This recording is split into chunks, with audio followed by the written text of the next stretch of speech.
ऊपर के जितने लोक हैं उनको 3 विभागों में बांटा हुआ है। तो उनके सबसे ऊपर के लोक में बैठा है वो परमात्मा। और वहाँ से अब आगे दिखाते हैं, बिजली जैसी गति से आता है, जैसे बिजली 1 सेकंड में पहुँच जाती है, और अच्छी आत्माओं को मिलता है और वो वहाँ ऊपर रहता है। और अब देखो ऋग्वेद मंडल नंबर 9 सूक्त 82 का मंत्र 1 दिखाते हैं, 1 और 2 आपको स्पष्ट कर देगा। ये देखिएगा, ऋग्वेद मंडल नंबर 9 सूक्त 82 और मंत्र नंबर इसका यहाँ 82 यहाँ से शुरू होता है, इसका मंत्र 1 है ये रहा। इसमें है कि वो अमर परमात्मा, सोम माने सर्वोत्पादक प्रभु, सबकी उत्पत्ति करने वाला परमात्मा, प्रकाश रूप सद्गुणों की वृष्टि करने वाला, पापों का हरण करने वाला। महर्षि दानंद कहता भगवान पाप नाश नहीं करता, आयुर्वेद कहते हैं पापों का हरण करने वाला, नाश करने वाला है। राजेव, राजा के समान, राजेव। ये देखना, हम 269 पृष्ठ पर पढ़ रहे हैं, नहीं तो नो कहेंगे दूसरा पृष्ठ बदल गया होगा। अब 270 पे दिखाते हैं आप, ये 270। राजा के, तो उधर पढ़ दिया समान, राजा के समान दर्शनीय है, दसम देखण योगा है, राजा के समान है देखने में। पृथ्वी आदि लोक लोकांतरों के चारों ओर शब्दमान हो रहा है। वह है वर्णीय पुरुष को, अच्छे आत्मा, अच्छे भगत को, अच्छे व्यक्ति को, जो दृढ़ भक्त है, जो दृढ़ भक्त है, जो पक्के भक्त है, उनको पवित्र करता हुआ प्राप्त होता है, उनको मिलता है। जिस प्रकार विद्युत आकाशीय बिजली स्नेह वाले स्थानों को आधार बनाकर प्राप्त होता है, जैसे पहले वर्षा के दिनों में हमारे घरों में एक कांसी धातु होती थी, कांसी, उसके थाली बेले गिलास कटोरे हुआ करते थे। और हमारी दादी जी कहा करती थी हमारी माताओं से, चाची ताइयों से, कि बाहर जो थाली रखी होती, बेले रखे होते कांसी के, कहा करती इनको अंदर रखो, क्योंकि कांसी की धातु पर, थाली पर बिजली गिर जाती है आकाश की, क्योंकि उसका अट्रैक्शन होता है। तो यहाँ यही कहा है, वेद बता रहे हैं कि वो परमात्मा अपने उन पुण्य आत्माओं को ऐसे आधार बनाकर प्राप्त होता है, उसका अट्रैक्शन होता है उन अच्छी आत्माओं, दृढ़ भक्तों में। जिस प्रकार आकाशीय बिजली धातु विशेष पर अट्रैक्ट होकर उसी पर आधार बनाकर आती है। बता के कसर छोड़ दी, क्या कमी छोड़ दी वेद ने बताने में। अब आगे देखो, ऋग्वेद मंडल नंबर 9 सूक्त 82 का मंत्र नंबर 1 आपने पढ़ लिया। अब दो में क्या बताया है, किस लिए आता है वो। हे परमात्मन, उपदेश करने की इच्छा से आप, ओहो, यानी ज्ञान देने के लिए, यथार्थ ज्ञान देने की इच्छा से आप महापुरुषों को प्राप्त होते हैं। हो गया स्पष्ट कि जैसे आकाशीय बिजली आती है, गतिशील होकर के यहाँ आते हैं। और देखो ऋग्वेद मंडल नंबर 9 सूक्त 82 का मंत्र नंबर 3 में क्या कहा है, पवित्र यज्ञों में रक्षा से आप प्राप्त होते हैं। पृथ्वी आदि लोकांतरों में गति करते हुए, सर्वव्यापक नहीं, आप है, गति करते हुए, ये गलत लिखा है, इन अपनी सोच थोड़ी अड़ाई है। आप माने आप स्वयं गतिशील होकर विराजमान होते हैं। है आप स्वयं गतिशील होकर वहाँ से चल कर आते हो, ऊपर धूलोक के तीसरे पृष्ठ में रहते हैं, वहाँ से गतिशील होकर के आप हमारे यहाँ पर आते हो, अच्छी आत्माओं को मिलते हो। अब और ऋग्वेद मंडल नंबर 9 और सूक्त नंबर 54 का मंत्र नंबर 3 दिखाते हैं, देखिएगा। ऋग्वेद मंडल नंबर 9 सूक्त 54 का और मंत्र नंबर 3, इसमें लिखा है कि सूर्य के समान जगत प्रेरक वह, यह परमात्मा सोम स्वभाव वाला और जगत प्रकाशक है, और सब लोकों को पवित्र करता हुआ भुवनो ऊपरी तिष्ठति, भुवनो ऊपरी तिष्ठति, संपूर्ण ब्रह्मांडों के ऊर्ध्व भाग, ऊपर के भाग में भी नहीं, वहाँ वर्तमान है, वहाँ रहता है। भी तो इसमें आता ही नहीं, वहाँ रहता है अपने आत्माओं। ऋग्वेद मंडल नंबर 9 सूक्त 20 और मंत्र नंबर 1 में क्या बताया है। ऋग्वेद मंडल नंबर 9 सूक्त 20 मंत्र 1 में, यो 20 मंत्र 1 में, वह परमात्मा, यहाँ लिखना कबीर देव, ये कवि नहीं, ये कबीर देव, ये ऊपर लिखा कबीर देव, इस रे को इन्होंने यहाँ कबीर लिखना था, कबीर देव, वो कबीर परमेश्वर मेधावी, यहाँ लिखना था कबीर परमेश्वर है, वह परमात्मा कबीर देव है, कबीर परमात्मा वह कबीर देव है जो सबका रक्षक है, विद्वानों की तृप्ति के लिए ज्ञान को देता है।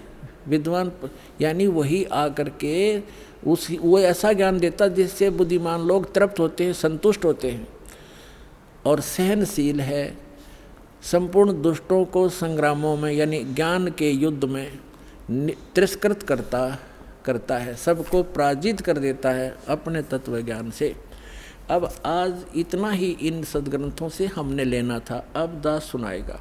आज का जो सत्संग सुनाना चाह रहा था दास, अब शुरू कर रहा हूँ उसको, लेकिन समय थोड़ा है इसलिए संक्षिप्त में बताऊंगा। अब 2 प्रकार से मानव शरीर प्राप्त होता है, और दूसरा ये था कि सत्संग केवल परमात्मा ही आकर बताते हैं, यथार्थ ज्ञान स्वयं भगवान बताते हैं।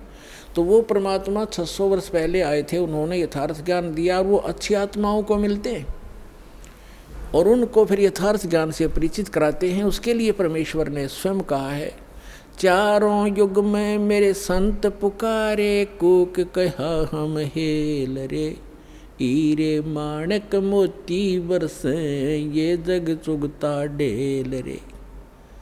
चारों युग में मेरे संतों ने आवाज़ लगा लगा कर, हेला दे कर, आवाज़ ऊंचे स्वर में गूंज गूंज कर बोला है, और हमने भी चारों युग में मेरे संत पुकारे, मेरे संत जो मुझसे परिचित हुए, और कूक कहा हम हेल रे, हमने सब जगह आवाज़ लगा लगा कर ढोल के डंके पर कहा कि तुम साधना गलत कर रहे हो, तुम अपने ग्रंथों से परिचित नहीं हो बच्चों, हम जो ज्ञान दे रहे हैं ये मोक्षदायक है, तुम्हारा पाप नाश करेगा, तुम्हें सुख देगा। तो जो यथार्थ भक्ति मार्ग रूपी हीरे मोती लाल वो तुमने स्वीकार नहीं किए, और आन उपासना शास्त्र विधि त्याग कर मनमानी पूजा करके वो कंकर पत्थर इकट्ठे कर लिए जो जिनकी कोई कीमत आगे नहीं मिलनी आपको। तो यहाँ बताते हैं, चारों युग में संत पुकारे, कूक कहा हम हेल रे, और ये सत साधना मोक्षदायक ज्ञान और भक्ति रूपी हीरे माणक मोती बरसें, ये जग चुगता ढेल रे। हमरा ज्ञान किन्हें ना सुनिया, और पर भी लेन जात है दुनिया। हमारा ज्ञान कोई सुनता नहीं, और वहाँ पर भी में नहाने जाते हैं उस तालाब में जहाँ इन शास्त्र विरुद्ध ज्ञान देने वाले साधकों ने, संतों ने मिसगाइड किया हुआ है। वहाँ कुंभ का मेला लगेगा, उस तालाब में नहाने से मोक्ष हो जाएगा। आपसे पहले तो कछुए, मछलियाँ, मेंढक रहते हैं, वही मुक्त हो जाते हैं, आपसे पहले उसके अंदर ही पड़े हैं वो। अरे बोले आदमियों, है कहीं गीता जी में लिखा कहीं पर ये जा करके पर भी लेकर आओ, या कोई अन्य मंत्र जाप करो, या श्राद्ध निकालो? बल्कि मना किया है श्रीमद् भगवद गीता में 9वें अध्याय के 25वें श्लोक में कहा है कि जो भूत पूजते हैं वो भूत बनते हैं, जो देवों की पूजा करते हैं देवलोक में जा करके उनके नौकर लगते हैं, वहाँ चले जाते हैं, और जो पितृ पूजते हैं वो पितृ लोक में चले जाते हैं, और मेरे पूजने वाले मुझे प्राप्त होते हैं, यानी ब्रह्मलोक में चले जाते हैं। और फिर वो 18वें अध्याय के 62वें श्लोक में कहता है कि उस परमात्मा की शरण में जा जहाँ जिसकी कृपा से तू परम शांति को, सनातन परम धाम को प्राप्त होगा। तो कहीं पर भी पूरी श्रीमद् भगवद गीता में ना कोई तीर्थ, ना व्रत, और ना ही किसी अन्य उपासना का प्रमाण है। तो हमने शास्त्र विधि अनुसार साधना करनी है जो हमारे सदग्रंथ बताते हैं। सदग्रंथों में आपको पहले भी बता दिया कि जो वेद हैं, चारों वेद, ये गॉड गिवन है, लेकिन 5वां वेद गुप्त था, इसने छुपा दिया। उसमें कंप्लीट कोर्स था, पूरा मोक्ष मार्ग था, पूरा ज्ञान था, वो नहीं रखा। तो परमात्मा स्वयं आकर वो ज्ञान देते हैं। उस ज्ञान के अंदर ये पूरा कोर्स है मोक्ष प्राप्ति का, यहाँ के सुख प्राप्ति का, आपके संस्कार में, प्रारब्ध में, आपकी किस्मत में लिखे हुए पाप को टालने का। ये साधन वालक ने वर्णित किया है जो दास के पास उपलब्ध है, इसको प्राप्त करो। अब जो सत्संग आज सुनाना चाह रहा था दास, उसकी अब भूमिका बनी है 2 घंटे में। अब 2 प्रकार से मानव शरीर प्राप्त होता है। एक तो पूर्व जन्म के संस्कार जिनके शुभ संस्कार होते हैं उनको लगातार कई मनुष्य जीवन भी मिल जाते हैं। लेकिन उन जब कभी पुण्य संस्कार कभी कब बनते हैं, जब परमात्मा तीसरी सतिथि का रूप धारण करके कभी किसी क्षेत्र में प्रकट होते हैं और वो अपनी किसी प्यारी आत्मा को यथार्थ ज्ञान बता जाते हैं। उसके कारण फिर आसपास के क्षेत्र में वो ज्ञान कुछ समय तक ठीक चलता है, तो वो पुण्यात्माएं भक्ति से युक्त हो जाते हैं और फिर वो लगातार कई जन्म भी प्राप्त कर लेते हैं। उन जन्मों में यदि संत नहीं मिला पूर्ण, तो वो पूर्व जन्म की अपनी जो किस्मत की जो भक्ति कमाई है उसका नाश करके चले जाते हैं। उनको सुख तो होता है पहले जन्म की कमाई से, और वो सोच रहे हैं कि हम जो साधना करें इसी से सुखी है, तो ये भ्रमणा उनको बनी रहती है। तो जितने आज दास देख रहा है, राधा स्वामी, धन धन सतगुरु, जय गुरुदेव, आसाराम, सुधांशु जी, ये जितने भी कृपालु और ये क्या नाम है, कुमार स्वामी, जो 10-10, 15-15, 20-20, 30-30, 40-40 वर्ष से इनके पास रहे, जब तक इनके पुण्य पुछले पूर्व जन्म के चले तो ये सुखी नजर आवे थे, साधना वो गलत कर ही रहे थे। अब उनकी ऐसी दुर्गति हो रही है, रो रो कर आ रहे हैं ये सतपाल जी के पुजारी और ये बालयोगेश्वर के पुजारी, अंसा देश वाले। अब ये रोते हैं आकर के। एक अध्यापक कहता मैं पेशे से अध्यापक हूँ और मेरा इकलौता पुत्र था, मैं सतपाल का चेला था, 40 वर्ष से वहाँ लगा हुआ था, इकलौता पुत्र की मृत्यु होगी और उस दिन से टक्कर मार के रो रहा हूँ। आपका ज्ञान सुना, नास्तिक हो गया था, विश्वास उठ गया था भगवान से, आपका ज्ञान सुना, सत्संग सुना, फिर एक किरण फिर से जागी है कि है भगवान कहीं पर। हम साधना गलत करके दुखी हो गए, जब तक हमारे पुण्य चले हम सुख महसूस करते रहे, और जब हमारे ऊपर पापों का दौर शुरू हुआ उस साधना ने कोई प्रोटेक्शन नहीं किया। तो पुण्यात्मा सभी ऐसे भ्रमित हैं। तो जो मानव शरीर प्राप्त प्राणी है वो दो प्रकार से हैं। एक तो ऐसे आपको बता दिया, तो वो भटकते रहते हैं भगवान के लिए, कहीं ना कहीं वो बैठ ही नहीं सकते। तो अब आपका जो जन्म है मनुष्य जीवन का ऐसे समय में हो गया, यदि अब जन्म ना होता तो पहले की तरह आप भी भटक कर चले जाते। आज से 10 वर्ष पहले कोई मर गया तो वो गया अपना जीवन नष्ट करके।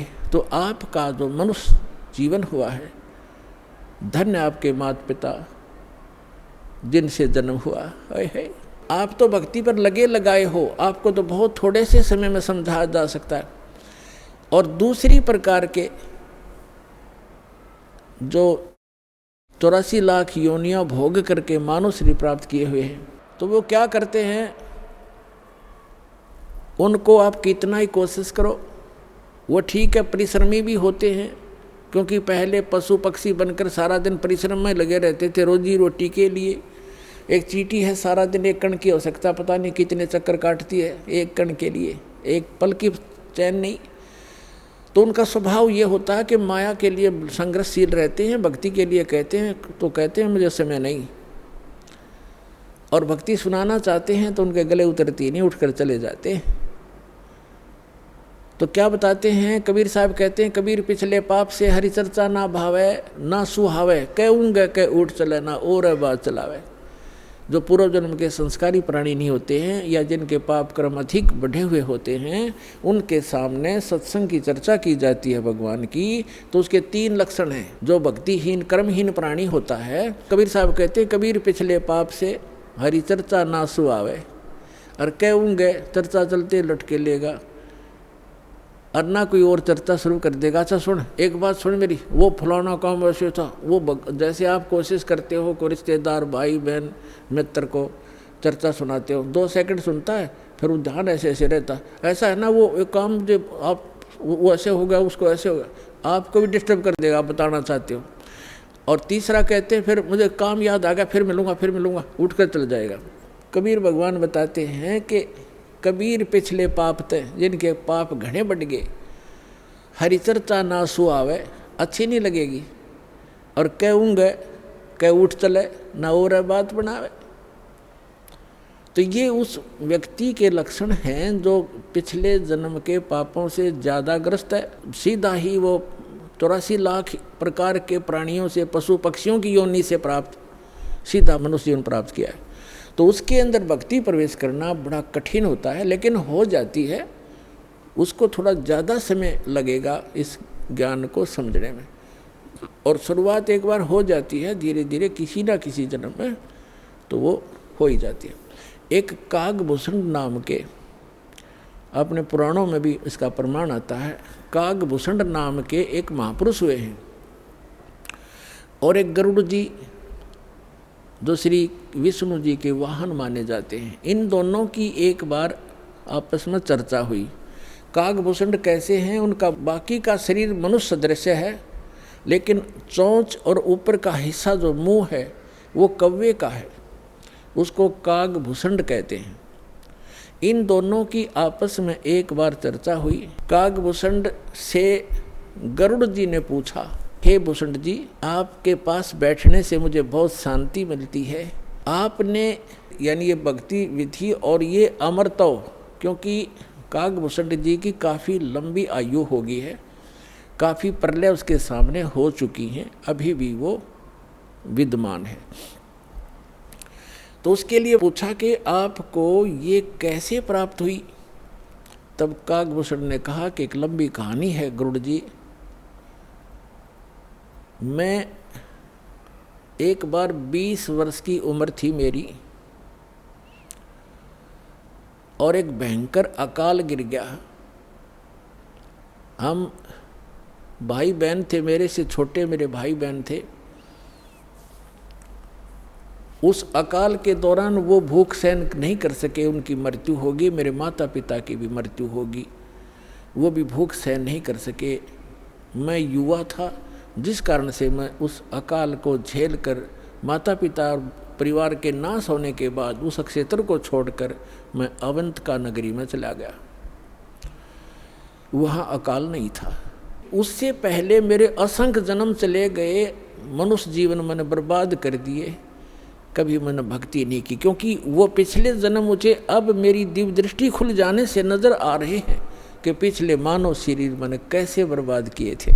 तो बता रहा कि पिछले जन्म मैंने बहुत नाश कर दिए, और एक जन्म जो मेरा हुआ, माता पिता मेरे भाई बहन मर गए भूख से तड़प कर। ऐसी खिली फुलवाड़ी थी हमारे घर की, सारे भाई बहन खुशी खुशी रहते थे, और एक वर्ष में ऐसी जुल्म गिर गया, ऐसा कहर टूट गया, हमारा नाश हो गया। मैं सोचने पर विवश हो गया कि ये क्या जीवन है।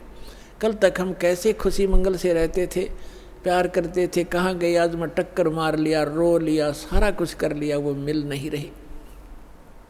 ये खाक जीवन है, कहाँ रह रहा हूँ मैं। ऐसे करते करते एक मंदिर के अंदर एक पंडित जी भगवान शिव का पुजारी था, मैं वहाँ चला गया, उसको अपना दुख रोया। दयालु था ब्राह्मण, मुझे सीने से लगाया और कहा, बेटा यहाँ तो ऐसे ही कहर गिरते हैं, आप भक्ति कर लो, स्वर्ग में चले जाओगे, वहाँ दुख नहीं है। ब्राह्मण को ज्ञान स्वर्ग तक का ही था, और कहा, बेटा तू दीक्षा ले, गुरु बनाए बगैर मोक्ष नहीं होता। अब कागभूषण बता रहा है कि मेरे इतने पाप थे, पापी के पिछले जन्म जन्म के कभी भक्ति शुरू नहीं करी थी। मेरे अंदर भक्ति प्रवेश करने में 6 महीने लग गए, लगातार संत के साथ रहने में। अब 6 महीने तक मैं मंदिर में रहा, रोज उनकी कथा सुनता, वचन सुनता, पर नाम लेने की इच्छा कभी मैंने व्यक्त नहीं की। गुरुजी कहते, महात्मा जी के बेटा दीक्षा ले ले, मैं कान्ना पे कह टाल जाता, ना हाँ कहता ना कहता। और दीक्षा उसी को प्रफुल्लित होती है जो सब इच्छा से अपनी लगन से प्राप्त करता है। जबरदस्ती दिया हुआ ज्ञान नाम काम नहीं करता है। तो उस पंडित जी ने इसलिए उसको जोर नहीं दिया। 6 महीने के बाद कहता, लगातार सत्संग सुनने के बाद मुझ पापी के कुछ पाप नरम हुए, और तब मैंने दीक्षा प्राप्त की। दीक्षा प्राप्त करके कुछ दिनों के बाद फिर मेरे अंदर एक बकवाद भागी, जो गुरुजी कथा सुनाया करते हो मुझे भी याद होगी। मैं युवा था, गुरुजी वृद्ध हो गए थे, मेरी आवाज़ में कसक थी, जितने भी श्रोता थे अब मेरी तरफ आकर्षित हो गए कि और कहने लगे, हो आप तो गुरुजी से भी बढ़िया ज्ञान सुनाते हो। अपने आत्माओं यहाँ मार खाता प्राणी, इस ज्ञान को सुनकर कोई वक्ता बन बैठेगा, 10 उसके प्रशंसक हो जाएंगे, वो भी अपना नाश जीवन करेगा। अब ज्ञान पुराणों का था, बढ़िया और घटिया क्या हो गया इसमें, गुरुजी से बढ़िया सुनाने लग गया वो। तो यहाँ मार खाते श्रोता भी और भक्त भी मार खाते, मान बढ़ाई छा जाती है, सबसे बड़ी दुश्मन है जीव की। एक दिन मैं बैठा था, कथा कर रहा था, श्रोता बैठे थे। गुरुजी आए मंदिर में अपने घर से। मैंने खड़ा होकर सत्कार नहीं किया, क्योंकि मैं अपनी बेइज्जती समझूं था कि खड़ा होऊंगा तो सबका अट्रैक्शन इधर गुरुजी की तरफ हो जाएगा। अब मैंने बैठे बैठे दर्शन कर लिए, ऐसे बस थोड़ा सा नाम मात्र सा सिर झुकाया, खड़ा नहीं हुआ मैं। अब गुरुजी तो आए थे, अपना लगे पूजा पाठ करने मंदिर में। एक कोने में बैठकर वह आकाशवाणी हुई मंदिर में, कह रहे दुष्ट, तूने अपने गुरु का अनादर किया है, तुझे 1,00,000 वर्ष के लिए नरक में डालता हूँ। भगवान शिव की आकाशवाणी हुई, क्योंकि ब्राह्मण शिव का पुजारी था। अब वो आकाशवाणी सुन ली गुरुजी ने। उसने कहा, अरे बेटा भूषण, उसका नाम कुछ और था उसमें, बेटा भगवान क्यों नाराज हो गया तेरे से? गुरुजी ने नहीं ध्यान दिया कि इसने मेरा आदर किया या अनादर किया। संत के विषय में एक वाणी कही है गरीबदास साहिब जी ने कि आदर अनादर करो क्यों ना कोई, मम संत शरण जगत जान छोई। अब संत ये नहीं देखते आदर अनादर को, लेकिन शिष्य को हानि घनी हो जाती है जो आदर नहीं करता, नियमित नहीं रहता। तो उस गुरु ने पूछा, बेटा क्या गलती करती, भगवान आपसे क्यों रुष्ट हो गए? अक्षमा याचना कर, दयालु है भगवान, माफ़ कर देंगे तेरे को। और खुद भी अर्ज की, हे भगवान बच्चा है आपका, गलती होगी, बालक है, अक्षमा करो। तब उसने आकाशवाणी की फिर दोबारा भगवान शिव ने, जब ये निकम्मा व्यक्ति अपने गुरु का आदर नहीं करता तो मेरा क्या आदर करेगा? गुरु एक रिहर्सल करनी होती है गुरु जी को भगवान की तरह मानकर, क्योंकि हम जैसा व्यवहार गुरु जी के यहाँ कर रहे हैं तो परमात्मा इस रूप में आपको वहाँ ऊपर जा कर के आपकी परीक्षा लेगा। एक स्थान है मानसरोवर पर, तो वहाँ जो जैसा भाव आपका यहाँ वैसा वहाँ होगा, जैसे स्वप्न में होता है। तो वहाँ से वापस आने के बाद फिर आप बहुत युगों तक वहाँ नहीं जा पाओगे। इसलिए एट प्रेजेंट आपने गुरु जी के साथ ऐसा व्यवहार करना चाहिए, ऐसा बोलना चाहिए जैसे हम भगवान से कर रहे हों। तो इस प्रकार ना करने से तब उसने कहा कि जिसने आपका अनादर किया, आपका नहीं मेरा अनादर किया, इसको 1,00,000 वर्ष तक नरक में डालूंगा। फिर काफ़ी समय तक हाथ जोड़े रहा ब्राह्मण, आपका बच्चा है, बख्श दो दाता, बालक है, गलती होगी, अरे तो भी मांग माफ़ी बच्चे, माफ़ी मांग। लेकिन फिर आकाशवाणी हुई कि मेरा वचन ना खाली जाई, यम के लोग चलो रे भाई। अब काकभूषण कहता है कि मेरी मृत्यु होगी, मैं नरक में डाल दिया गया 1,00,000 वर्ष तक। लेकिन थोड़ी बहुत जो कलम चढ़ी थी, थोड़ी बहुत भक्ति प्रारंभ की थी प्राथमिक, उसका लाभ मिला। अगले जन्म में मुझे मनुष्य जीवन मिला, 1,00,000 वर्ष नरक भोग गए। मनुष्य जीवन मिला तो मैंने एक लोमस ऋषि के साथ वाद विवाद कर दिया। उसने मुझे श्राप दे दिया, अरे चंडाल, तो चंडाल के घर जन्म हो तेरा, वाद विवाद करता है। तो काकभूषण कहता है कि गुरु जी मैंने दुख नहीं माना संत के उस कुवचन का, और उसने श्राप दे दिया। मैंने हाथ जोड़ कर ये कहा कि हे महर्षि जी, दास पर गलती बन गई, मैं नीच व्यक्ति हूँ, मैं कर्महीन हूँ, तभी तो ऐसी भाषा में आपके सामने बोल गया, मेरा दुर्भाग्य था। एक दया करियो दयालु कि मैं किसी जन्म में चाहे चंडाल का पैदा हूँ, पर आप भगवान की भक्ति ना भूल पड़े, ये दया करते मुझे। तो ये आशीर्वाद दे दिया लोमस ऋषि ने। तो सारी कथा बताता है कि फिर मैं क्या हुआ, एक काग के घर जन्म हुआ मेरा। जैसे ब्रह्मा जी हैं, इनका हंस वाहन है, और हंस के साथ एक हंसनी कंपलसरी होती है। तो ब्रह्मा की जो पत्नी सावित्री है, वो हंसनी जब ऋतु पर आई, यानी गर्भवती होने की स्थिति में आई ऋतु पर, तो काग चंड के पास ले गई, कौवा के देवलोक में। उससे मिलन होने से काकभूषण की उत्पत्ति हुई। शेष शरीर मनुष्य जैसा है, ऊपर का मुंह और चोंच कौवे जैसी है। तो वो अब उसने फिर क्या मिला, जब वो काकभूषण के रूप में जन्मा, तब कहते हैं मुझे जोगजीत नाम के एक महापुरुष आकर मिले। वो परमात्मा जैसे दास ने आप पूरे सत्संग में ये निर्णय किया कि वो परमात्मा स्वयं आकर अच्छी आत्माओं को यथार्थ ज्ञान देता है। तब उसने बताया कि मुझे जोगजीत नाम के एक संत मिले, जिन्होंने मुझे उस परमात्म तत्व का ज्ञान दिया। उन्होंने मुझे ऐसा मंत्र दिया जिससे मेरी यह स्थिति हुई कि मेरा बहुत युगों तक अमर शरीर होगा। अब काकभूषण की भी मृत्यु होगी, क्योंकि अब ये समय है, इस समय में जब काकभूषण का जन्म होता तो मोक्ष हो सके था। अब जो प्रसंग आज का चल रहा है कि 2 प्रकार से मानव शरीर प्राप्त है। आप जो परमात्मा के लिए भटक रहे थे और यहाँ आ गए, आप बहुत पुण्यकर्मी प्राणी हो, पिछले जन्म में भी आप मानव थे और मानव जैसा स्वभाव है। जहाँ कहते हैं लाइन लगा लो, लाइन लगा लेते हो, जहाँ कहते हैं यहाँ ऐसे बैठ जाओ, वहाँ जाओ, ये करवा लो, तो क्योंकि आप सभ्य हो। और ऐसे व्यक्तियों को शीघ्र ही ज्ञान प्राप्त हो जाता है, शीघ्र ही ढल जाते हैं जैसे संत ढालना चाहता है। आपके मैल घड़े नहीं थे, और जो मैला कपड़ा ज़्यादा होता है धोबी को उसको ज़्यादा प्रयत्न करना पड़ता है, साफ वो भी हो जाएगा। तो इस प्रकार स्थिति है। जो दूसरी टाइप के व्यक्ति हैं उनके ऊपर भी रजा होगी, क्योंकि जगह जगह भगवान की चर्चा चल रही है, टीवी चल रहे हैं। एक ही घर में 4 सदस्य हैं, 3 ने नाम ले लिया, एक सुनता भी नहीं, तो वो मनुष्य योनि से आया हुआ प्राणी नहीं है, को पूर्व संस्कार से जुड़ गया। लेकिन धीरे धीरे जब सारे परिवार लग रहा है, परमात्मा की वाणी चलती है, उस पर उस वाणी का भी असर होगा, और आज पूरा विश्व परमात्मा के चरणों में एक बार आएगा और सबका कल्याण होगा, चाहे किसी प्रकार जन्म हुआ हो। बोलो सतगुरुदेव।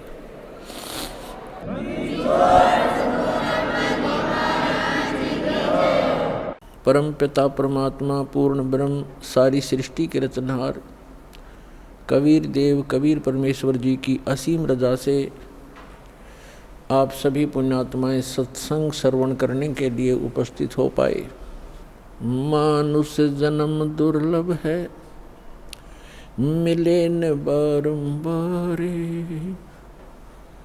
तरवर से पत्ता टूट गिरे वो बोहरने लगता डर।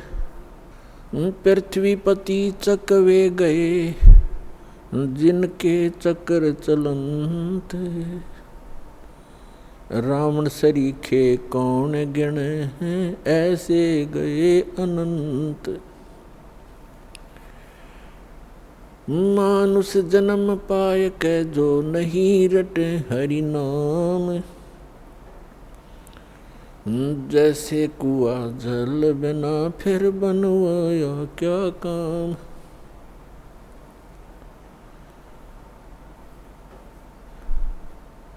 राम नाम की लूट है लूटी जाते लूटे, पीछे फिर पछताओगे हे प्राण जहांगे छूट। नंगा आया जगत में नंगा ही तू जाए, बीच में ख्वाबी ख्याल है ये मन माया भरमावे। मर्द गर्द में मिल गए वो रावण से रणधीरे, कंस के सी चाणोर से भाई हिरण्यकशिपु बलबीर।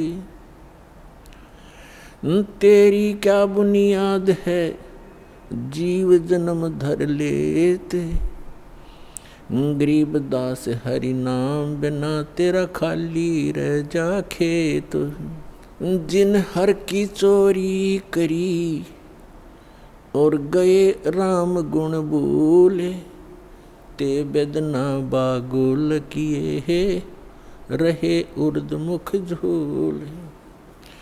राम रटत कोड़ी भलो चू चू पड़े जो चामे, वो सुंदर शरीर किस काम का जा मुख नाही नाम।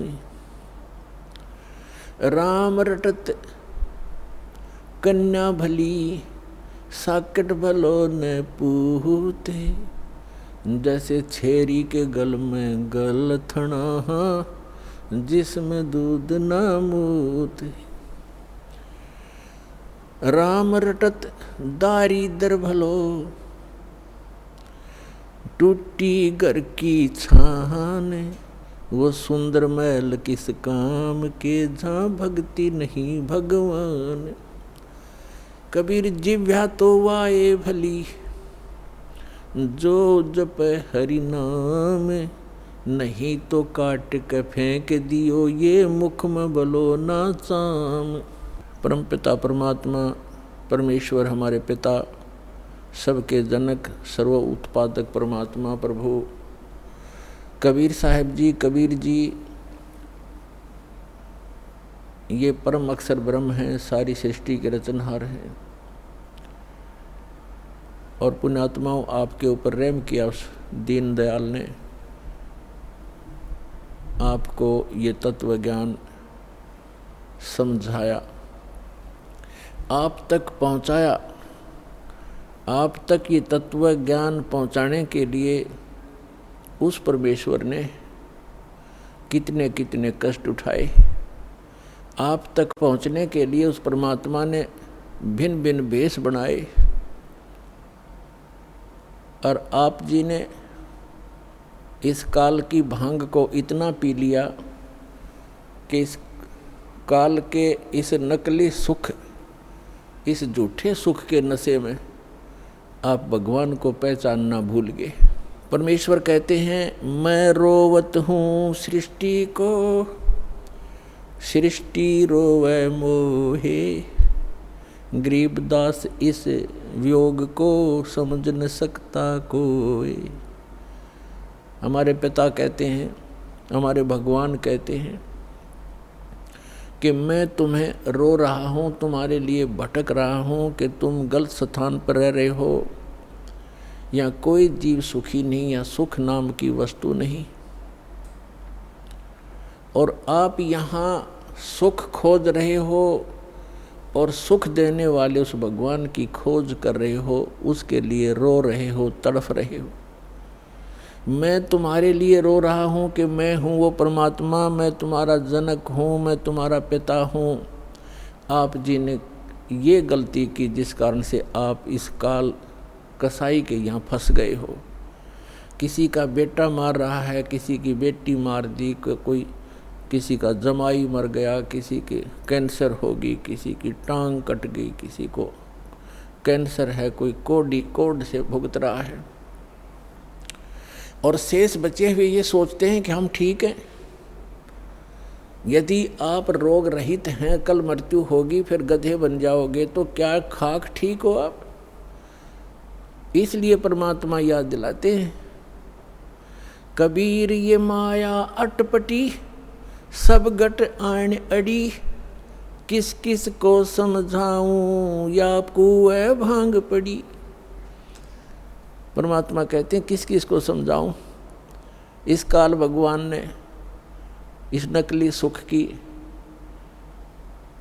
एक कुएं के अंदर जैसे 1, 2, 3 क्विंटल भांग घोल कर डाल दे कोई, उस कुएं का जल चाहे 1000 व्यक्ति पी ले, और पीने के उपरांत उनकी एक जैसी गतिविधि, एक जैसी भाषा, एक जैसी चाल हो जाती है, क्योंकि सबको वो नशा हो चुका है। तो इस काल भगवान ने इस त्रिगुणमयी माया की इतनी मात्रा डाल रखी है आपके अंदर कि आपको इतना नशा हो गया इसका। जैसे किसी के पास बढ़िया मकान, कोठी हो जाती है, कार हो जाती है, उसको नशा है वो, और वो फूला नहीं समाता, और वो भूल जाता है बालक कल मृत्यु हो जाएगी, ये कार कोठी तेरे साथ नहीं जाएंगी, यहाँ बुद्धि क्यों नहीं आती आपकी। परमात्मा हमें याद दिलाना चाहते हैं कि इन सुखों को जहाँ आप यहाँ खोज रहे हो, आपको सतलोक में मिलेंगे।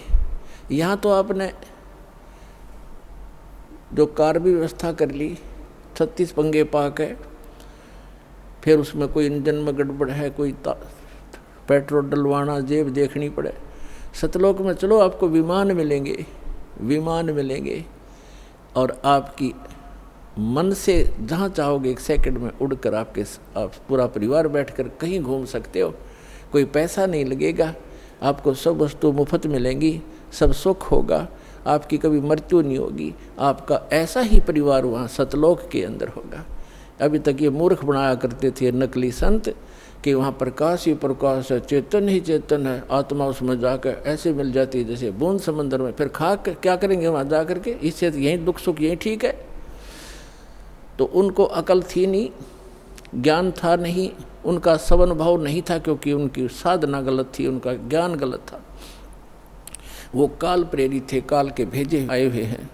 तो परमात्मा हमें याद दिलाते हैं कि झूठे सुख को सुख कहे ये मान रहा मनमोद, ये सकल चबीना काल का, कुछ मुख में कुछ गोद।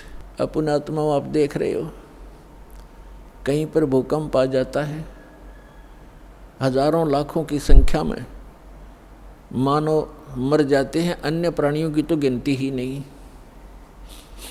कहीं पर फ्लड आ जाती है, गांव के गांव बह जाते हैं, हजारों की संख्या में व्यक्ति मारे जाते हैं। और वो उन मकानों को, उन वहाँ के संसारिक सुखों को जोड़ने में सारा जीवन लगाते हैं। उनका दृष्टिकोण सिर्फ उन्हीं पर केंद्रित रहता है कि कोठी बना लूँ, कार बना लूँ, एक प्लाट और ले लूँ, 2 कोठी और बना दूँ, एक बैंक बैलेंस बना दूँ, एक फैक्ट्री लगा लूँ। उद्देश्य मनी मेक ही रहता है। परमात्मा कहते हैं तो बच्चों वाले खेल खेल रहे तुम, आप जी को ज्ञान नहीं है इसलिए यहाँ डले ढोरे हो। 1 सेकंड का पता नहीं क्या बिजली गिर जा और फिर आप यहीं स्थिर होना चाहते हो ऐसे गंदे लोक में। तो तत्व ज्ञान का अभाव है। जब आपको तत्व ज्ञान होगा, आपके मन की व्यवस्था ही अलग हो जाएगी। जब आपको तत्व ज्ञान होगा, आपके मन की स्थिति बदल जाएगी, आपका उद्देश्य बदल जाएगा। परमात्मा हमें आखिरी याद दिलाते हैं, आप जी विचार कीजिए कि आपकी मृत्यु तो होगी होगी, चाहे यहाँ कोई पूरी पृथ्वी का राजा है और चाहे अमीर या गरीब है, कोई भी व्यक्ति है, आपकी मृत्यु होगी। और आपने जो कुछ भी सारे जीवन में संग्रह किया वो आपके साथ नहीं जाएगा। ये तो यूनिवर्सल ट्रूथ है, आपको सबको मालूम है। और पुण्यात्माओं, ठीक है, आपके पूर्वजन्म के पुण्य हैं, आपको जो भी वस्तु उपलब्ध है इसको ये समझ लो कि आपकी नहीं है। आप एक रेस्टोरेंट में रह रहे हो। अब जैसे अच्छे पूंजी वाले व्यक्ति, सेठ धनी व्यक्ति अच्छे रेस्टोरेंट में जाकर के अपना 1, 2, 3, 4 जैसा भी वो वहाँ दिन रात व्यतीत करना चाहते हैं, तो उनके पास पैसा घना है, तो वे हाई क्लास के, हाई क्वालिटी के रेस्टोरेंट के अंदर रह रहे हैं। वहाँ सुविधाएं अच्छी हैं, सोफ़ा सेट हैं, बढ़िया पलंग हैं, टीवी रखे हैं, सारी व्यवस्था है वहाँ पर। बैल बजा दी, बैरा आ गया, जो वस्तु मांगी उपलब्ध होगी खाने और पीने की।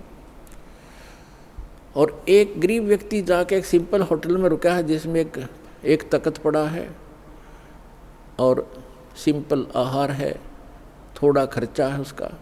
तो ऐसा ही समझ लो आप, जो गरीब है वो एक सिंपल होटल में रह रहा है, अमीर है वो बड़े होटल में रह रहा है, लेकिन वस्तु किसी की नहीं। वहाँ पर होटल में गए व्यक्ति को पता होता है कि यहाँ तेरी वस्तु कोई नहीं है, इनको प्रयोग कर सकता है, वो भी अपने खर्चे से। तो इस काल भगवान का ये होटल है फॉर एग्जाम्पल। और इसमें आपके पुण्यों के कारण आप सुविधा जो आपको है वो आपके पूर्वजन्म की पूंजी से है, जेब आपकी ही खर्च हो रही है। जो सुविधाएं आपको उपलब्ध हैं आपके पुण्य क्षीण हो रही है। और गरीब व्यक्ति है वो समझ ले सिंपल होटल में रह रहा है, कोई झोंपड़ी में है, चाहे सिंपल मकान में रह रहा है, तो वो भी एक होटल में ही है। एक दिन दोनों ने ही जाना है और दोनों ने वो सब वस्तुएं यही छोड़ जाना है। अब जाना कहाँ है? स्वदेश को जाना है। होटल में व्यक्ति वही रहता है जो विदेश गया हुआ है, अपने घर से बाहर है। आज तक आपको यही नहीं मालूम कि हम इस होटल को छोड़कर प्रस्थान कहाँ करेंगे। आपको तो ज़बरदस्ती जब आपकी पूंजी समाप्त हो जाती है, आपका समय समाप्त हो जाता है, उस होटल से पकड़ कर बाहर फेंक दिया जाता है सड़क पे, आप कहीं जाओ। जब हम घर से बाहर चलते हैं वैसे किसी काम कार्यवश, तो जाने से पहले हम वहाँ कहाँ रुकेंगे, रात्रि हम कैसे व्यतीत करेंगे, उसकी व्यवस्था पहले करके जाते हैं। और संसार छोड़ के जाने वाला व्यक्ति कभी सोचता भी नहीं कि मृत्यु के बाद मैं कहाँ जाऊँगा। तो वो ज्ञान अब आपको प्राप्त हो रहा है कि आप ये साधना करोगे और आप इन होटलों में रहो जैसे जिसकी व्यवस्था है, ठीक है, धनी है अपने उस सुविधा को प्राप्त करो, निर्धन है अपने उन मकानों में गुजर करो। और दोनों ही दो रोटी खाते हैं, एक गरीब भी और सेठ भी, और एक चारपाई पर ही सोते हैं। 3-3 4-4 पर सेठ नहीं सो सकता। एक कोने में चाहे 10 कक्ष की कोठी हो, एक कक्ष के एक कमरे में एक तख्त 3.5 बाई। परमात्मा कहते हैं क्या चढ़ावा मेंढिया और लंबी भीत उसार, घर तक 3.5 हाथ गणाते 3.25। यानी आपको लेटने के लिए अपने हाथ, ये हाथ होता है इतना, प्रत्येक का शरीर अपने 3.5 हाथ का होता है, 3.5 हाथ का। तो परमात्मा कहते हैं आपने जो 20 कक्ष की कोठी बना रखी है, उसमें 3.5 हाथ और बाई 1 हाथ, भाई इतनी जगह की जरूरत है आपको। बाकी उस कोठी की शर्मा मार ले, क्या बनेगा उसका? समय खोया, अपना जीवन व्यर्थ किया। तो कहने का भाव ये है कि ठीक है, भगवान ने आपको कोठी भी दी है, सुविधाएं भी हैं, कोई बात नहीं, लेकिन अब भविष्य की तैयारी करो, यहाँ से चलने का उद्देश्य बनाओ। असक जन्म हो गए आप जी ने यही भटकतों का। अब परमात्मा हमें बताते हैं कि आप जी यहाँ इस काल कसाई के लोक में रह रहे हो, इसने आपको अपने स्वार्थवश पाल रखा है, जैसे कसाई बकरे पालता है। पुण्यात्माओं, आपके ऊपर 3 गुणों का इतना ज़बरदस्त प्रभाव हो गया कि आप जी अपने परिवार, अपनी संपत्ति को अपना मान चुके हो, और मान चुके हो जैसे नशे में व्यक्ति चाहे कुर्डियों पर पड़ा हो गंद में, और चाहे चारपाई पे लेट रहा हो, उसको पता ही नहीं तू कहाँ है। तो आज हम सभी की ये स्थिति है कि हम इस सब कुछ को अपना मान चुके, और इसको ये कहा जाता है कि आप कसाई के लोक में रह रहे हो और ये आपको सबको खाएगा बारी बारी, ये नहीं बख्शेगा किसी को भी। किसी परिवार के 3-3 सदस्य खा जाता है एक दिन में, कोई दुर्घटना से या कोई किसी और अन्य कारणों से, कोई बीमारी से, और शेष बच्चे ये सोचते हम ठीक हैं। जिनके साथ वो घटना घट गई उससे पहले वो भी आप जैसी ही स्थिति में थे। तो पुण्यात्माओं, परमात्मा ने रजा बख्शी आपको ये ज्ञान देने की, और फिर वो विकल्प बताया कि यहाँ से जाकर आप कहाँ रहा करोगे। गीता अध्याय नंबर 15 के श्लोक नंबर 1 से 4 में कहा है कि उल्टा लटका हुआ संसार रूपी वृक्ष है, ऊपर को जड़ तो समझो पूर्ण परमात्मा, और नीचे को 3 गुण रूप शाखा है, रजगुण ब्रह्मा, सतगुण विष्णु, तम गुण शिव जी। और जो संत इस उल्टे लटके हुए संसार रूपी वृक्ष के सभी विभाग बता देगा, तना कौन भगवान है, इस संसार रूपी जड़ कौन है, यानी जिससे सबका धारण पोषण होता है वो कौन प्रभु है, और शाखा कौन है, डार कौन है, और पत्ते क्या है, तो सवेदविद वो तत्वदर्शी संत है। तत्वदर्शी संत की प्राप्ति के उपरांत 15वें अध्याय के 4थे श्लोक में कहा श्रीमद् भगवद गीता में, उसके पश्चात परमेश्वर के उस परम पद की खोज करनी चाहिए जहाँ जाने के बाद साधक फिर लौटकर कभी संसार में नहीं आते। और जिस परमेश्वर ने सब ब्रह्मांडों की रचना की है, संसार रूपी वृक्ष की प्रवृत्ति जिससे विस्तार को प्राप्त हुई है, उस परमात्मा की भक्ति करो और किसी की नहीं। और गीता ज्ञानदाता अपने विषय में कहता है 8वें अध्याय के 13वें श्लोक में, ओम इति एकाक्षरम ब्रह्म विवहारण माम अनुसमरण यह पर्याति तदन देहम से आती परमाम गति। मुझ ब्रह्म का एक ओम अक्षर है। गीता का ज्ञान ब्रह्म बोल रहा है, ये काल बोल रहा है, श्री कृष्ण जी में प्रवेश करके बोल रहा है, और ये कह रहा है कि मुझ ब्रह्म का केवल एक ओम मंत्र है। इसका उच्चारण करते हुए संसार छोड़कर जाते समय भी, मरते समय भी इसी का जाप करता है, तो ओम से मिलने वाली जो परम गति वो प्राप्त हो जाती है, वो ब्रह्मलोक प्राप्त होता है। ब्रह्मलोक में गए प्राणी भी वापस आते हैं, 8वें अध्याय के 16वें श्लोक में गीता जी में स्पष्ट किया है, वो भी पुनरावृत्ति के अंदर। तो गीता ज्ञानदाता कहता है 4थे अध्याय के 5 और 9 श्लोक में, गीता अध्याय नंबर 2 के श्लोक 12 में, गीता अध्याय नंबर 10 के श्लोक नंबर 2 में, गीता ज्ञानदाता कहता है अर्जुन तेरे और मेरे बहुत जन्म हो चुके, तू नहीं जानता मैं जानता हूँ। इससे सिद्ध है कि जो गीता ज्ञानदाता ब्रह्म है ये काल है। और गीता अध्याय नंबर 11 के श्लोक नंबर 32 में स्वयं कहता है कि अर्जुन मैं काल हूँ। आइए अब हम उन श्रद्धालुओं के अनुभव जानते हैं जो जगत गुरु तत्वदर्शी संत रामपाल जी महाराज जी से दीक्षा प्राप्त कर चुके हैं तथा उनके द्वारा बताए गए भक्ति मार्ग पर चल रहे हैं। नमस्कार सर। नमस्कार सर। सर क्या नाम है आपका? लक्ष्मण भाई है मेरा नाम और गुजरात से रहने वाला हूँ। सर संत रामपाल जी महाराज से नाम दीक्षा लेने से पहले आप क्या भक्ति साधनाएं करते थे? सर मैं संत रामपाल जी महाराज के शरण में आने से पहले जो परंपरा की जो भक्तियाँ हैं, मतलब देवी देवता हैं, विष्णुदेव या कृष्ण जी है, शंकर भगवान, ये मतलब सभी भक्ति के अंदर में भक्ति में जुड़ा रहता था। और विष्णुदेव का जो मंदिर है वहाँ पे राजस्थान के अंदर सावरिया सेठ का नाम से कृष्ण भगवान, तो उसको इष्ट तरीके से मैं मानता था। और उनके हर दीपावली के अंदर नए साल में मैं साल मुबारक करके गांव के अंदर और मैं चला जाता था पूरा परिवार लेके। और फिर वहाँ से साल मुबारक करके और मतलब मंदिर में जाके आने के बाद मतलब घर पे आके और फिर वापस हनुमान जी की भी पूजा करता। तो हनुमान जी के प्रसाद खाने के लिए पूनम का दिन रहता था, तो मतलब सालंगपुर करके गांव है, वहाँ पे मंदिर है बड़ा, तो उन मंदिरों में मैं जाता था, चाहे पैसा हो ना हो, तो मतलब प्रसाद खाने के लिए सुबह की 5:15 बजे की आरती होती थी, उसमें प्रसाद खाने में चला जाता था इस तरह से। और फिर अम्बे माँ का जो मंदिर है वहाँ पे पैदल चलता था मैं, कम से कम 8 साल तक तो चला। फिर चामुंडा का मंदिर है राजकोट के पास में, 2 साल तक वहाँ चला। और ये भक्ति करते करते मतलब और पारंपरिक का ये मतलब जो भक्ति है करते रहता था। और सुबह मन मानी है, मतलब कोई गुरु नहीं बनाया था मैंने, और सुबह 4 बजे उठ के और भक्ति में मतलब जुट जाता था, जो भी मन से जो मतलब करना था वो करते रहता था। और फिर 6:30 बजे के आसपास मंदिर है हमारे गांव में, 2-3-4 मंदिर है, तो उसमें मंदिर का दरवाज़ा भी मेरे हाथ से खुलता था, ताला में खोलता था बहुत बार। महाराज सो रहते थे या कोई काम में रहते थे, तो वहाँ पे भी सेवा करके आरती वारती होने के बाद ही मैं आके चाय पानी पीता था, नहीं तो वहाँ तक मैं चाय पानी नहीं पीता था। इस तरह से मतलब ये भक्ति में जुड़ा रहता था मैं। सर पहले आप श्री कृष्ण जी की भक्ति करते थे, इनमें आपकी बहुत गहरी आस्था थी, आप सावरिया सेठ भी जाते थे, इसके अलावा आप शंकर जी की भी भक्ति साधना करते थे, हनुमान जी माता दुर्गा की भी भक्ति करते थे, और भी साधनाएं आपने की। तो इन सब भक्ति साधनाओं को करते हुए आपको क्या लाभ हुए? ये भक्ति करते हुए हमको कोई लाभ प्राप्त न हुआ, और घर के अंदर पीड़ा हुई थी।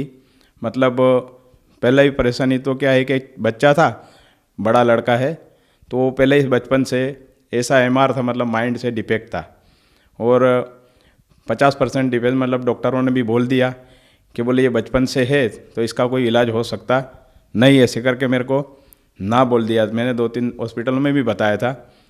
और वो स्कूल भी जाता था, मतलब 7वीं क्लास तक, कम से कम 10-12 साल का हो गया होगा, तो वो लेटरिन पे सब कपड़े के अंदर करके गांव में होके आता था।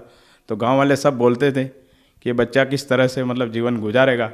और मेरे को भी मतलब ये था कि ये बच्चा की परवरिश हमको ज़िंदगी तक करनी पड़ेगी, ऐसी परेशानी भी थी। और फिर एक छोटा बच्चा भी है, उसको हर्निया का मतलब डॉक्टर ने बोल दिया कि हर्निया है इसको, तो ऑपरेशन के बगैर इसका मतलब कोई निकाल नहीं होगा।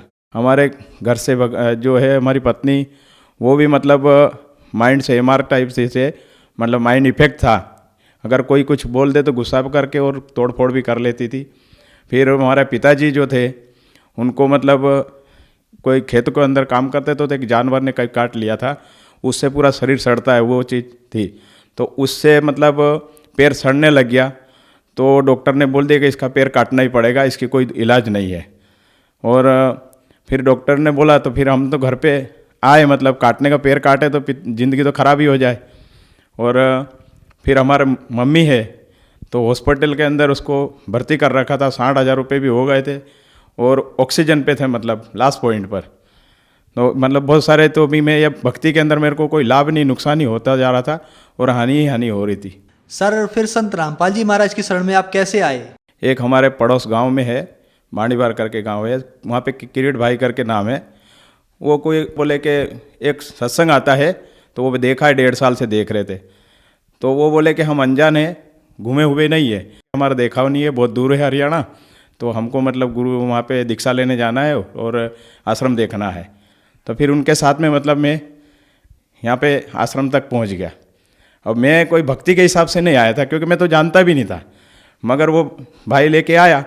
तब जाके देखा तो जैसे ही गेट के अंदर में घुसा तो संत रामपाल दास जी महाराज जो मतलब जो है उनके आश्रम में घुसते ही गेट के ऊपर लिखा हुआ है कि एक मनुष्य जीव बचाओ, असंख्य कोटि कोटि गायता पुण्य मिलता है। ऐसा मैंने पढ़ते ही मेरे शरीर के अंदर पूरे मतलब रूहें खड़े हो गए कि लोग भाग तो इंसानों को मारते हैं, काट डालते हैं, और यहाँ पे एक ऐसा लिख रखा कि एक मनुष्य बचाओ और असंख्य कोटि कोटि गाय होता पुण्य मिलता है। और वो पढ़ने के बाद मेरा मतलब शरीर पूरा वहाँ पे कांपने लग गया, और मैं फिर संत रामपाल जी महाराज के नाम के मैंने दीक्षा ली। सर, संत रामपाल जी महाराज से नाम दीक्षा लेने के बाद क्या आपको कोई लाभ भी प्राप्त हुए? संत रामपाल जी महाराज का नाम दीक्षा लेने से बाद मेरे घर में एक मतलब पत्नी को जो मानसिक बीमारी थी वो ठीक होने लग गई। फिर एक बच्चा जो है वो एमआर था, उसको भी फ़र्क पड़ने लग गया। और एक छोटा बच्चा है, उसको भी हर्निया का ऑपरेशन था। तो डॉक्टर ने बोला कि इसको ऑपरेशन कल करवाना ही पड़ेगा, नहीं तो ज़्यादा बढ़ता जा रहा है, नहीं तो ठीक नहीं रहेगा, इसको ऑपरेशन के बगैर कोई दूसरा इलाज नहीं है। और डॉक्टर ने यूँ भी बोल दिया था कि वज़न भी नहीं उठा सकेगा, तो ज़्यादा कूद भी नहीं सके या चल भी नहीं सके, ज़्यादा चलना नहीं, आराम करना है जब तक तेरा सही नहीं हो जाए वहाँ तक, ऐसे डॉक्टर ने ना बोल दिया था। तो वहाँ पे जा रहे मतलब मैं कहा अब पैसे तो है नहीं, ऑपरेशन कर कैसे पाएंगे। तो तब फिर घर पे गए, और घर पे गए ने मालिक की दया से उनको मैंने बोला कि बेटा वहीं मतलब जहाँ पूजा स्थल है वहाँ पे बैठे हुए थे, और वहाँ पे मैंने बोला बेटे तेरे को जो गुरुजी ने जो मंत्र दिए उसका जाप कर, क्योंकि पैसा अपने पास है नहीं। तो उस बेटे ने मतलब मंत्र जाप चालू करा, तो 10 मिनट के अंदर मतलब वो जो इसका सूजन था और जो दर्द था वो गायब हो गया। वो बोले कि पापा मेरे को दर्द बंद हो गया, देखे तो वो सूजन भी उतर गया। तो गोली जो डॉक्टर ने दी थी वो गोलियां भी फेंक दी, और वो बच्चा अभी भी सही सलामत मतलब घूम रहा फिर रहा और पढ़ाई करता है। और इसी तरह से एक जो बड़ा बच्चा था जो वो एमआर में था, जो आपको मैंने अभी पहले बता दिया कि वो माइंड से इतना इफेक्ट था कि उसको कोई भी चीज़ बोलो तो सुन नहीं पा रहा था, और मतलब लेटरिन पेशाब का भी जो भी प्रॉब्लम वो आपको बताया मैंने, वो प्रॉब्लम उसको बहुत था। मगर संत रामपाल जी महाराज की शरण में आने के बाद उसको भी शरण में लाए तो उससे राहत होना चालू हो गया। तो आज की तारीख में उसके साथ में फिर घटना भी बहुत सारी हुई, तो भी मालिक ने उसको क्रोच नहीं आने दी। 2-2 3-3 बार एक्सीडेंट हुआ बच्चे ने, क्योंकि वो उसका माइंड इफेक्ट था। मगर 2 व्हीलर गाड़ी है हमारे घर में, तो वो गाड़ी मतलब चलाता था। तो दूसरे को बचाने के लिए मतलब बीच में एक टंकी है और एक हेडपम्प है, और सामने 14 इंच की दीवार है छोटी पिल्लर बैठने की। तो मतलब वो एक को बचाने के लिए वो गाड़ी स्पीड में आ रहा था। उसका माइंड तो ऐसे ही इफेक्ट वाला था, मगर थोड़ा थोड़ा ठीक होने लगा तो मतलब गाड़ी चलाने चालू हुआ, तो वो गाड़ी को फुल स्पीड में आ रहा था। तो गाड़ी फुल स्पीड में, तो सामने एक केबिन था, केबिन का ऊपर शेड बना हुआ था पतरे का। तो वो गाड़ी दोनों के बीच में से निकली और पिल्लर को तोड़ दिया। पिल्लर को तोड़ के और एक वो जो शेड बना था उसकी डंडी को तोड़ दिया। पाइप जो रहती है ना, तो बांस की मतलब उसकी थी, तो उसको तोड़ा, पतरे के पूरा शेड भी नीचे आया। मगर गाड़ी संत रामपाल जी महाराज की दया से मतलब वो बच्चा आगे जाके गिरा और शेड नीचे गिर गया, नहीं तो उसकी वहाँ मौत हुई थी, क्योंकि पतरे पूरे लगे हुए थे शेड के ऊपर। मगर संत रामपाल जी महाराज ने दया करी तो बच्चे को बचा लिया। एक लाभ और बताता हूँ, जो आपको मतलब बोला था कि पापा का पैर काटने का बोला, तो एक कीड़े ने काट लिया था। वो मतलब खेतों में हमने मतलब गिरवे खेती रख रखी थी, तो पापा खेतों पे गए थे, तो कोई कीड़े ने काट लिया। तो वो कीड़े की वजह से वो शरीर में मतलब सड़न पैदा होती, उससे कोई गोली दवाई मतलब उसको असर नहीं करती है। तो वो मतलब सड़न पैदा हो रही थी। जब सड़न पैदा होते होते मतलब पैर अपने यहाँ तक आ गया, तो उसने मतलब डॉक्टर के पास ले गए, तो डॉक्टर बोले कि इसका पैर तो काटना पड़ेगा, इसका दूसरा कोई इलाज नहीं है, क्योंकि इसके अंदर ये जहरी जानवर है, तो इससे मतलब ये पैर का पूरा शरीर सड़ जाएगा। तो अब पैर काट दे तो अगर तो परेशानी में हो जाए। मगर पैर वैर नहीं काटा, फिर मालिक के मतलब संत रामपाल जी महाराज की शरण में वो पैर की तकलीफ थी इसलिए पापा आए, नहीं तो मेरे पिताजी तांत्रिक भी थे और दारू मीट मच्छी मतलब फुल खाने वाले थे। मगर संत रामपाल जी महाराज की शरण में आने के बाद आज उस चीज़ से 10 हाथ दूर रहते हैं, और जो तांत्रिक विधि करते थे वो भी आज कुछ नहीं, बस बोले कि संत रामपाल दास जी है जो मालिक हैं, उन्हें मेरे को मेरा जीवन नया बना दिया।